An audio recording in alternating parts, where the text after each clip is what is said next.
আমি mob justice বলি না, মব ভায়োলেন্স। একেবারে এক ধরনের সন্ত্রাস করার মতো কোনো একটা মানুষের প্রতি, প্রতিষ্ঠানের প্রতি আবার বিক্ষোভ, আমাদের কারো কারো বিক্ষোভ, লোক জড়ো করছে, জনতা তৈরি করছে, মব তৈরি করছে, হামলা করছে, এরকম হতে পারে না। আমরা আইনের শাসনের জন্য লড়াই করি, আইন প্রতিষ্ঠা করতে হবে, আইনের শাসন প্রতিষ্ঠা করতে হবে, বিচার প্রতিষ্ঠা করতে হবে। সেদিন নুরুল হুদার উপরে যে হামলাটা করা হলো, বিশ্বাস করেন আপনাদের কেমন লেগেছে জানি না, আমি টিভিতে যখন দেখলাম সাধারণ লোকজন তার গালে থাপ্পড় দেয়, জুতো দিয়ে বাড়ি দেয়, এত বড় মানে নির্দয় বর্বর ঘটনা আমি খুব কম দেখেছি। সারা পৃথিবীর মানুষ দেখলে মনে করবে যে বাংলাদেশের মানুষগুলো অসভ্য, বর্বর, এগুলো বন্ধ করতে হবে আমাদেরকে, এগুলো নয়।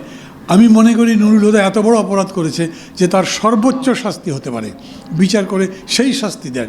কিন্তু এরকম করে জনগণের নামে হই হই করে হুজুগের উপরে যে কোনো কারো গায়ে হাত তোলা হলে একসময় নিরীহ মানুষগুলো পর্যন্ত পরিদস্ত হবে, হেনস্থা হবে, অপমান হবে। এটা যত তাড়াতাড়ি সম্ভব বন্ধ হওয়া উচিত।